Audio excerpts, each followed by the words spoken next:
Assalamualaikum warahmatullahi wabarakatuh. Perkenalkan, nama saya Nanda Nurfari Putra dengan NIM 16211 4190077. Pada kesempatan kali ini, saya akan mempresentasikan sebuah hasil kerja saya dalam mata kuliah dasar-dasar kepelatihan olahraga untuk memenuhi nilai akhir mata kuliah tersebut. Materi yang saya dapatkan adalah persiapan efektif dan efisien. Kita masuk ke materi pertama. Yang pertama dalam persiapan efektif dan efisien adalah persiapan matang. Persiapan yang matang adalah kunci untuk meraih prestasi dan mengefektifkan suatu tekanan dalam menghadapi pertandingan oleh suatu tim. Persiapan akan menjadi efektif karena persiapan tersebut dapat menambah kepercayaan diri dan memungkinkan atlet merasa bahwa mereka telah ada di sana sebelum mereka benar-benar mengalami situasi pertandingan yang sebenarnya.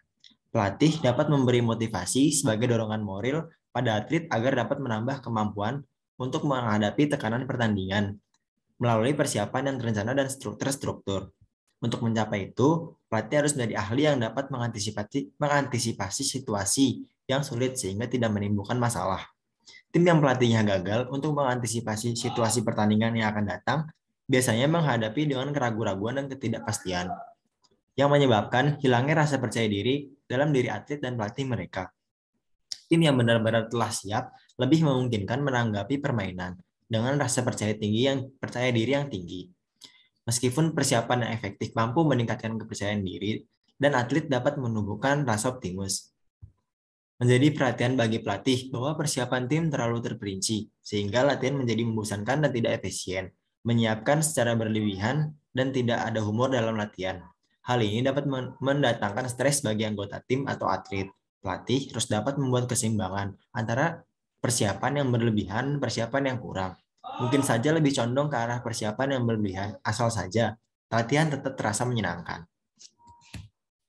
Sebelum kita masuk ke materi selanjutnya, ada 4 komponen yang ada untuk melakukan persiapan yang matang. Yang pertama ada dasar persiapan. Dasar persiapan adalah persiapan tim dimulai dalam masa awal musim pertandingan dengan penilaian yang teliti dari kemampuan fisik dan mental anggota tim yang potensial. Rencana strategi dan latihan dirancang untuk menjawab evaluasi latihan.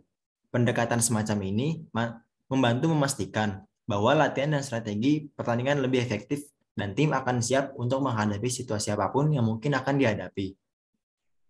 Biasanya, waktu latihan pada awal musim latihan terbatas. Setiap situasi yang dihadapi dapat dipersiapkan atau dapat diketahui lebih dahulu. Pelatih kemudian harus membuat keputusan bahwa yang pertama, tim mereka sudah siap menghadapi lawan-lawan di awal musim. Hal ini sangat mempengaruhi kepercayaan tim. Lalu yang kedua, strategi tim akan efektif melawan deretan strategi pihak lawan apabila hal tersebut telah diatasi. Pelatih dapat melanjutkan kewajiban melatih timnya untuk menjalankan strategi dan program-programnya.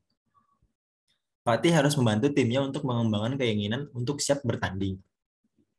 Persiapan memerlukan kejelian dan keinginan untuk berlatih dengan konsentrasi dan intensitas tinggi. Hal ini juga memerlukan kesabaran dan pengertian mengapa persiapan itu penting untuk tim. Pelatih harus menekankan kepada atlet dengan persiapan yang matang akan menghasilkan prestasi secara optimal dan mereka harus memahami betapa pentingnya persiapan untuk menghadapi pertandingan. Lalu selanjutnya ada kepercayaan atlet. Pelatih harus membuat atlet menerima sepenuhnya kepercayaan mereka. Untuk melengkapi hal ini, pelatih harus menyadari kekuatan dan kelemahan strategi yang dipilihnya, sehingga mereka dapat mengetahui terlebih dahulu alasan mengapa ada atlet yang skeptis.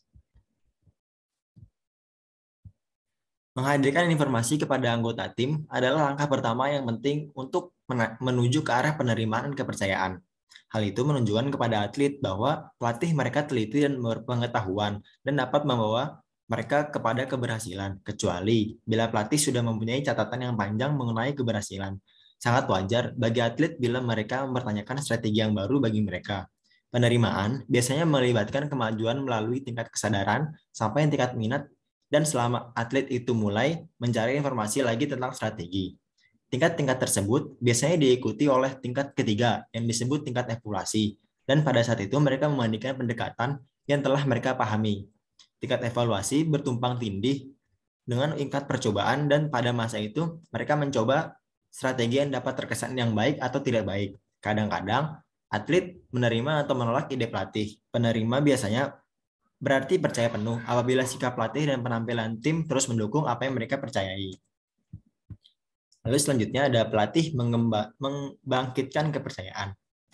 Pelatih harus menggunakan kekhawatiran yang positif dalam tanda kutip untuk membantu mereka siap dalam pertandingan. Imajinasi adalah salah satu dari strategi psikologis yang efektif yang dapat berguna untuk mengetahui lebih dahulu dan menyiapkan masa mendatang dengan membayangkan situasi yang akan datang dan kejadian yang baik, yang positif ataupun negatif. Seringkali pelatih harus memberi semangat kepada atlet atau pemain agar percaya pada sistem pendekatan yang berbeda dari apa yang telah mereka jumpai. Atlet yang berbakat mungkin cenderung menolak untuk menerima sistem yang baru. Pelatih yang berkualitas telah banyak berhasil berkat kemampuannya mengatur situasi yang tidak menguntungkan untuk menjadi menguntungkan. Untuk jalan terbaik dalam menyiapkan tim sepenuhnya adalah apabila pelatih mengarahkan perhatian ke waktu yang akan datang dan mengetahui lebih dulu segala permasalahan yang mungkin terjadi. Langkah pertama untuk mengatasi masalah-masalah itu mengetahui lebih dulu salah satu bentuk kekhawatiran yang positif dalam tanda kutip atau kecemasan yang berguna. Pelatih yang tidak khawatir tentang masa mendatang maka tidak dapat menyiapkan timnya dengan baik. Olahragawan atau atlet perlu disiapkan untuk menghadapi hal yang terburuk yang mungkin terjadi selama pertandingan. Dalam sepak bola, apabila poros halang gagal mengoperkan bola jarak pendek pada pemain belakang dalam pertandingan yang penting, maka lebih wajar diajar untuk menahan bola dan mengikuti pemain belakang menuju gawang. Itu adalah sebuah penyesuaian. Pelatih harus menyiapkan setiap atlet dalam timnya, tidak hanya pemula dan pemain-pemain pengganti. Pada saat tertentu, selama musim pertandingan, pemain cadangan tim pun bisa memegang peranan penting yang menentukan keberhasilan suatu tim. Banyak atlet yang perlu dipersiapkan mentalnya agar mereka tetap tegar pada saat mereka mengalami kegagalan. Bila mengalami suatu kegagalan, akan menjadi sesuatu yang begitu sulit bagi atlet. Semua usaha selama ini terasa sia-sia dan harus memulai lagi dari awal. Atlet harus siap menghadapi saat-saat semacam itu. Dan peran pelatih sangat diperlukan pada saat atlet mengalami masa-masa seperti itu. Lalu yang keempat, atau yang terakhir adalah pertimbangan khusus dalam persiapan tim. Perhatian penuh harus diberikan untuk menghindari memandang terlalu rendah atau menilai terlalu tinggi kemampuan lawan tertentu. Pandangan merendahkan atau membawa pada penampilan tim yang tidak efektif karena kurang persiapan. Strategi baru mungkin dirancang dengan cermat namun tidak efektif sebab pelaksanaan tiba-tiba. Banyak pelatih yang secara tidak sadar mempermalukan dirinya sendiri pada saat mereka membuat perubahan khusus di menit-menit terakhir untuk lawan tertentu. Ada dua pengecualian. Yang satu muncul pada saat tim terlibat dalam pertandingan setelah musim latihan. Dan ada periode tertentu, waktu yang longgar untuk persiapan jangka pendek khusus dapat menguntungkan. Pengecualian lain muncul pada saat pelatih merasa bahwa satu-satunya harapan mereka agar berhasil adalah mengubah strategi. Tetapi, seringkali jenis perubahan ini tidak membawa hasil yang baik, malahan menyebabkan perselisihan dan hilangnya kepercayaan pada atlet. Kebanyakan atlet dapat menerima kegagalan jika mereka telah bermain bagus. Kalah dengan strategi yang hanya dipelajari dalam 1 atau 2 jam sangat tidak dapat diterima. Pelatih harus berpikir sangat hati-hati tentang konsekuensi perubahan di menit-menit akhir.